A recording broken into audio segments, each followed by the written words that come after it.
할렐루야. 오늘 모처럼 우리 반가운 얼굴이 많이 보이셔서 참으로 좋습니다. 또 온라인으로 예배 드리신 분들도 더러 계실 텐데 우리가 보이지 않고 멀리 떨어져 있지만 반가운 마음으로 옆 사람과 인사하겠습니다. 사랑합니다. 축복합니다. 사랑합니다. 축복합니다. 아멘. 가을 하늘이 정말 파랗고 높은 것처럼 이 가을철을 맞아 우리 성도님들의 믿음도 비상하여 크게 발전하는 여러분들 되시기를 주님의 이름으로 축복합니다. 지난주일 우리는 사도행전 2장 42절 말씀을 통해 언택트, 단절, 소통의 시대를 맞이하여 하나님과 성도들과의 참된 교제가 일어나야 한다. 교제를 위해서는 만남이 중요하다. 말씀을 상고했습니다. 하나님과의 만남, 성도들의 교제는 신앙의 핵심이요, 신앙의 필수입니다. 오늘은 전혀 의도치 않게 그 말씀의 연장선으로 우리에게 왜 만남이 중요할까? 왜 하나님과의 만남, 이웃과의 만남, 참된 교제가 중요할까? 연장선에서 오늘 말씀을 보려 합니다. 최근에 최고의 베스트셀러로 화제가 된 책이 있습니다.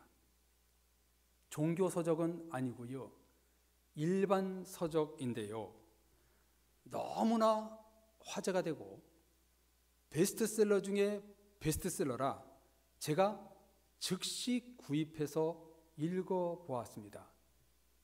바로 이 책인데요, 김수연 작가의 애쓰지 않고 편안하게, 이런 책입니다. 이 책이 얼마나 유명한지 일본에서 판권을 몇 억을 주고 사갔다고 합니다. 출판계에서 이런 일이 벌어지는 것은 흔하지 않다고 합니다. 이 책의 핵심 주제가 뭐냐면 한마디로 관계입니다. 관계. 오늘 이 책과 함께 성경의 말씀을 접목하여 여러분들과 나누려고 합니다. 이 책 처음 프롤로그에 보면 공감되는 말이 한마디가 있었는데요, 그게 뭐냐면 사람은 관계에 자신하는 것 자체가 문제라는 것입니다. 나는 사람들과의 관계가 좋아, 어느 누구도 자신할 수 없다는 것이지요. 그래서 관계를 위해 균형, 밸런스, 균형이 핵심 단어로 강조하고 있는데요, 저는 그렇게 말하고 싶습니다. 나 자신과의 균형, 대인관계의 균형, 하나님과의 균형이 중요하다. 어느 한쪽으로 치우치지 않고 나와 이웃과 하나님과의 균형을 맞추는 것이 관계의 핵심이다라고 말할 수 있겠습니다. A라는 사람과는 관계가 좋고 B라는 사람과는 나쁜 것이 아니라 골고루 균형적인 관계, 밸런스적인 관계가 돼야 진정한 관계가 좋다고 성립이 된다는 것이지요. 하나님과 이웃 간에 좋은 밸런스, 균형 잡힌 관계가 되기 위해서는 가장 먼저 무엇이 필요할까? 첫 번째, 나 자신을 사랑하라. 나 자신을 사랑하라. 자존감에서 출발합니다. 자기 스스로의 자존감이 떨어지면 모든 관계가 엉망이 되고 맙니다. 내 자신이 행복해야 가족, 이웃, 교회, 사회, 주변이 행복해지는 거예요. 내가 행복해야 주변이 좋아지는 거예요. 성도님들, 지금 행복하세요? 만약 여러분들이 지금 행복하지 않다면 지금 누군가가 고통을 받고 있는 것입니다. 지금 성도님들이 감사하지 않고 기뻐하지 않고 행복하지 않는다면 주변에 그 누군가가 나도 모르게 관계가 지금 깨지고 있다는 거예요. 내가 행복하고 감사하고 기뻐하는 것이 좋은 관계를 유지하는 균형이라는 거예요. 이 책에서 하나의 귀한 대목을 발견하는 게 뭐냐면, 나를 사랑하되 내가 완벽해지려고 하면 할수록 내가 초라해진다는 거예요. 완벽한 사람, 완벽한 일처리, 완벽한 관계 형성을 하려고 하면 할수록 자신이 비참해지고 초라해진다는 거예요. 자, 이것이 무엇을 말하는가? 성경적인 관점으로 보면 완벽한 인간관계, 완벽한 하나님의 관계는 없다는 거예요. 그러므로 우리는 끊임없이 하나님을 예배하고 말씀의 자리, 은혜의 자리, 만남의 자리로 나아가야 되는 거예요. 우리 하나님의 관계, 사람들의 관계가 초라하고 또 원만하지 않기 때문에 항상 주님 앞에 만남의 자리로 나아가야 되는 것이 바로 우리의 필연적인 그리스도인의 사명이란 말이에요. 때마다 시마다 자신을 돌아보고 새롭게 해야 되는 거예요. 관계를 위해 영적인 애씀이 필요하다는 거예요.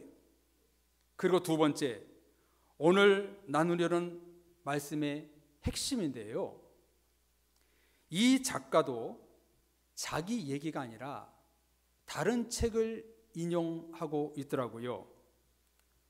와튼 스쿨의 조직신학 교수인 애덤 그랜트의 기브 앤 테이크란 책을 인용하고 있습니다. 이 책이 무슨 책인가 봤더니 벌써 작년에 나와서 우리나라에 번역해서 출판이 되어 있더라고요. 제가 깊이 읽어보니까 이 김수현 작가가 쓴 책은 읽어보니까 이 작가가 기독교인 같진 않아요. 하나님 믿는 사람인 것 같진 않습니다. 느낌이 제가 깊이 읽어보니까. 그런데 이상하게도 독특하게 미국 신학교 교수의 글을 인용하고 있어요. 이 기브 앤 테이크의 책에 보면 어떤 내용이 나오냐면 호혜의 원칙. 자, 자막이 뜨십니까? 호혜의 원칙이 나온다고 합니다. 이 호혜라는 말을요, 저도 자주 접하지 않는 용어였는데요, 사전에서 찾아보니까 어떤 의미냐면 서로 특별한 혜택을 주고받는 일. 호혜는 서로 특별하게 혜택을 주고받는 일, 이런 뜻이에요. 사람마다 관계를 잘 하기 위해서 give and take, 서로 주고받는 그 양의 차이가 있다는 거예요. 호혜의 원칙에는 다음 세 가지 종류의 사람들이 있다고 합니다. 자, 화면을 보십시오. 주는 것보다 더 많이 받으려는 테이커, 받는 만큼만 주고 주는 만큼만 받는 매처, 다른 사람의 이익만을 생각하고 조건 없이 베푸는 기버. 여러분, 이 셋 중에 우리 그리스도인들이 가져야 할 관계는 무엇일까요? 정답은 3번입니다. 기버. 내 이익을 생각하지 말고 다른 사람의 이익을 위해 조건 없이 주는 사람이 바로 성경적인 사람이지요. 여러분, 이것을 실천하신 분이 누구십니까? 예수님이시지요. 예수님이 언제 조건 보고 십자가에 죽으셨나요? 어떤 대가를 바라고 손에 못이 박히고 보혈을 흘리셨나요? 아니지요. 무조건이었고 무조건적인 사랑이었습니다. 예수님은 기브 앤 테이크가 아니라 기브, 관계를 위해서 모든 것을 주신 분이십니다. 하나님과 우리의 관계를 중간에서 중재하고자 화목하기 위하여 십자가에 죽으신 것입니다. 그래서 예수님은 사도행전에서 주는 자가 받는 자보다 복이 있도다. 기부, 주는 자를 예찬하고 있지요. 이 책은요, 제가 읽어보니까 참 좋은 책이에요. 뭐 한 4-5시간 만에 그냥 확 다 읽어버렸어요. 좀 밑줄을 쳐가면서 깊이 읽었는데요. 저는 이 책을 디스하려는 것이 아니라 하나님과 예수 그리스도를 접목하지 않아 반 베스트셀러라고 봅니다. 여기에 하나님의 복음이 들어갔다면 진정한 베스트셀러였겠구나, 이런 생각을 해보게 되는 거예요. 이런 주제와 함께 오늘 성경 고린도서는 우리에게 귀한 음성을 들려주십니다. 바울은 고린도 교회가 당면하고 있는 문제점을 지적하고 성도들이 질문에 제기한 것을 답변을 합니다. 고린도 지역은요, 헬라 문화가 팽배한 사회였고 정치, 상업적으로 주목받는 도시였습니다. 항구 도시답게 활발했고요, 우상 숭배가 만연했으며 분쟁이 계속 일어났던 곳이었습니다. 광화문 광장에 이순신 동상이 서 있는 것처럼 아프로디테 신전이 있었고요, 성적 문란과 방탕에 빠진 도시였습니다. 당파 싸움, 은사 문제, 음행 문제, 연보 문제, 은사 문제, 사랑 문제, 그리고 우상의 음식을 먹는 문제 등등 성경에 나오는 교회 중 가장 문제가 많은 교회가 바로 고린도 지역 안에 있는 교회였어요. 고린도 교회는 바울이 2차 전도 여행 때 세운 교회로서 1년 반이 넘게 머물며 복음을 전했던 장소였지요. 그런데도 문화적 배경, 정치적 사회 문제 때문에 분열되어 버렸어요. 고린도 교회에서 일어난 문제 중에 가장 심각한 문제가 뭐냐면 교회의 세속화였습니다. 장로님이 방금 기도할 때 교회의 세속화를 걱정하며 기도했던 것처럼 고린도 교회, 오늘날 우리 교회 가장 중요한 게 뭐냐면, 문제가 뭐냐면 교회 세속화입니다. 다수의 신자들은 교회 세속화에 영적으로 방어하지 못했고 이기적이고 부도덕했고 세상에 물들어 버렸습니다. 예수 그리스도의 십자가의 부활, 바울이 가르쳤던 그 철저한 복음에 순종하지 않고 죄와 허물을 끊어내지 못했습니다. 세속에 물들어서 교회 내 분란이 일어났고 세상에서 빛이 되지 못했어요. 이런 고린도 교회를 향하여 4번에 걸쳐서 편지를 보냈는데 그것을 묶어놓은 책이 고린도 전후서입니다. 오늘 읽은 내용도요, 고린도 교회 안에 일어난 문제를 다루고 있습니다. 자, 무슨 문제가 생겼는가? 오늘 읽은 본문 앞에 10장 14절을 한번 보십시오. 10장 14절을 보면 그런즉 사랑하는 자들아 우상 숭배하는 일을 피하라 당부하지요. 이 14절을 중심으로 전후의 말씀에 보면 1절에서 13절에 보면 예수님의 세례와 성찬을 연상하는 신령한 음식을 다루면서 7절에 우상 숭배하는 자가 되지 말라, 8절에 음행하는 자가 되지 말라 말씀하시면서 주 너의 하나님을 시험하지 말라 이렇게 가르칩니다. 그 다음 14절 밑에 14절부터 22절에는 성찬의 떡과 잔을 언급하시면서 20절에 이방인이 제사하는 것은 귀신에게 하는 것이요 나는 너희가 귀신과 교제하는 것을 원하지 않는다. 21절 22절에 주님의 잔과 귀신의 잔을 겸하면 하나님을 노엽게 하는 것이다. 일침을 가합니다. 이렇게 다룬 다음에 오늘 읽은 본문의 말씀에 보면 우상 숭배 제단에서 나온 음식 문제를 다룹니다. 어떤 음식 문제를 다루면 고기를 다룹니다. 무슨 문제인가?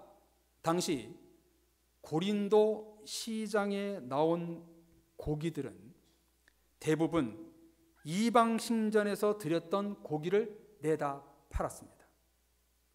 우상에게 그 소와 양과 그것을 드린 다음에 거기서 나온 고기를 가지고 고린도주에게 유통을 했어요. 그 당시 유통구조는 그렇게 되어 있었습니다. 이 우상에게 바쳐졌던 이 고기를 먹어야 되느냐 먹지 말아야 되느냐 논쟁이 붙은 것이죠.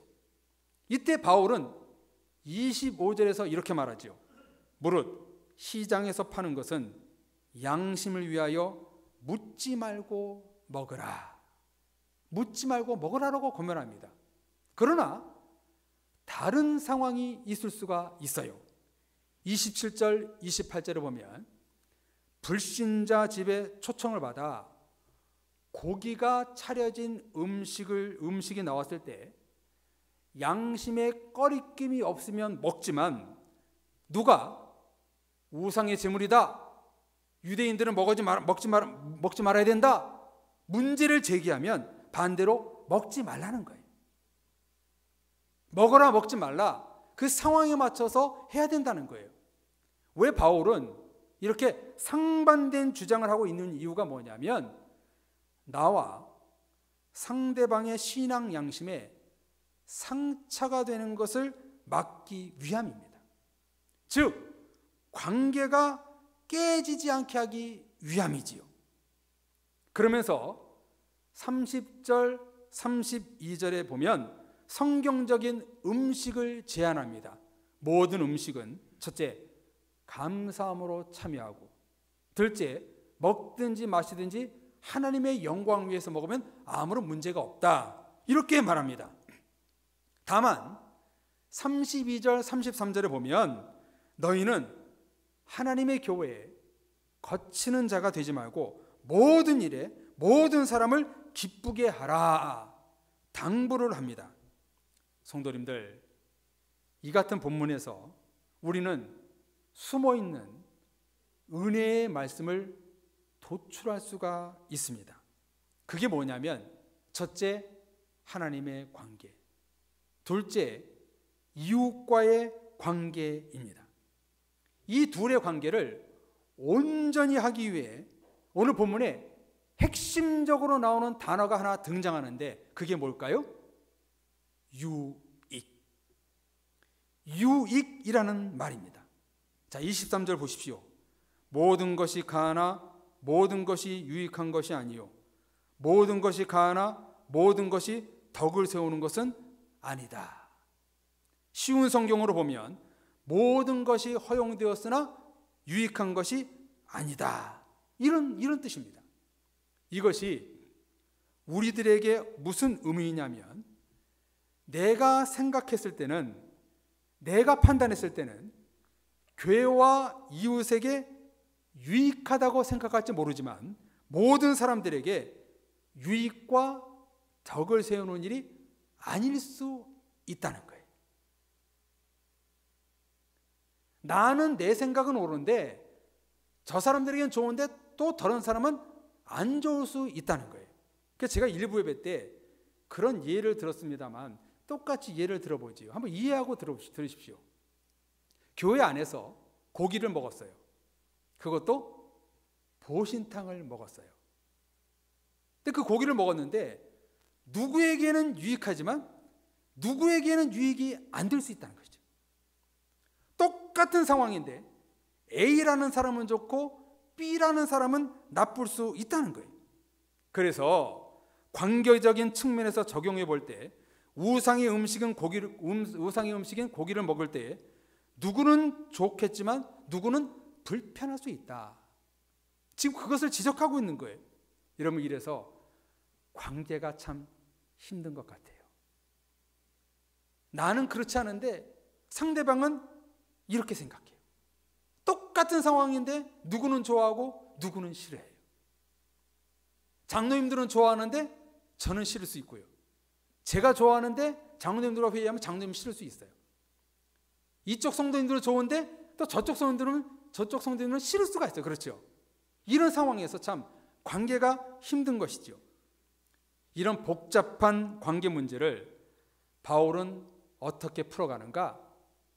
속 시원하게 이렇게 해라, 확실하게 말하지 않고 똑부러지게도 대답하지 않습니다. 다만 무엇을 말하는가? 자, 우리 24절 같이 읽어볼까요? 24절 우리 같이 읽겠습니다. 시작. 누구든지 자기 유익을 구하지 말고 남의 유익을 구하라. 한 번 더 읽을 때에 33절입니다. 33절 중간에 자신의 유익 거기 나오죠. 33절 중간부터 다 같이 읽겠습니다. 자신의 유익을 구하지 아니하고 많은 사람의 유익을 구하여 그들로 구원을 받게 하라. 아멘. 무엇을 제시하고 있나요? 자신의 유익이 아닌 남의 유익을 구하라. 유익이란 말을 핵심적으로 등장시킵니다. 왜 그래야 하나요? 형제와 자매들을 구원하기 위함이다. 나의 유익이 아니라 남의 유익을 구하라. 그러면 거기에서 그들로 구원을 받게 하려 함이라. 유익이 핵심적인 단어로 등장합니다. 여러분, 여기 유익이란 말은요, 헬라어로 심페르라는 단어를 쓰고 있는데요, 모으다, 수집하다, 이바지하다 이런 뜻입니다. 그리고 또 하나 무슨 뜻이 있냐면 적합하게 잘 맞추다, 안성맞춤이다, 딱 맞춤이다 이런 뜻이에요. 여러분, 이게 그래서 무슨 뜻이냐면 이 유익이라는 단어는요, 남에게 자신을 맞추라는 뜻입니다. 남에게 유익을 준다는 것은 물질적으로 도움을 주고 어떤 좋다는 것을 줌으로 유익을 준다는 말이 아니라 상대방에게 자신을 맞추는 것이 유익이라는 뜻이에요. 어떤가요, 성도님들? 남들에게 자기 자신을 맞추러 가는데 성도님들은 그렇게 하시는지요? 네가 나한테 맞춰야지 내가 왜 너한테 맞추냐? 상대방이 나한테 맞추기를 원했지 내가 상대방에게 맞추지 않는 경우가 너무나 많지요. 그렇지 않으세요? 내가 상대방에게 맞추는 것이 유익이요 균형적인 관계라는 거예요. 이것이 하나님의 영광이요 모든 사람들에게 기쁨을 주는 것이라고 말씀하고 있습니다. 자, 오늘 설교 처음 내용과 접목시켜 봅니다. 자, give and take, 호혜의 원칙. 자, 세 가지를 다 보여주세요. give and take의 원칙이 호혜의 원칙에서 사람들은 보통 어떤가요? 주는 것보다 더 많이 받으려는 테이커. 이런 사람들 너무나 많지요. 주기보다는 받으려고만 하는 사람. 우리 주변에 너무나 많아요. 이런 사람들은요, 자기밖에 모르는 사람이요, 기회주의자요, 받으려고만 하는 욕심쟁이입니다. 주지 않습니다. 받으려고만 합니다. 두 번째 사람, 받는 만큼만 주고 주는 만큼만 받는 매처가 있다는 거예요. 네가 하나를 주면 나도 하나를 줄게. 네가 2개 주면 나도 2개 줄게. 철저히 계산적인 사람입니다. 이런 사람들은요, 상대방을 봐가면서 행동을 하고 앞가림이 심하고 진정성이 약해요. 네가 하는 거 봐서 주겠다. 이런 사람들이 너무나 많다는 거예요. 세 번째, 다른 사람의 이익을 생각하지 않고 조건 없이 베푸는 기버가 있다는 거예요. 여러분, 이런 사람이 바로 이 사람이 바로 남에게 유익을 주는 사람입니다. 나의 이익보다는 무조건 주는 사람. 이것이 아가페적인 사랑이요, 이것이 성경적인 성도입니다. 사랑의 성도님들, 우리는 영적인 기버가 되어야 합니다. 따지지도 않고 묻지도 않고 주는 사람. 그분이 누구셨어요?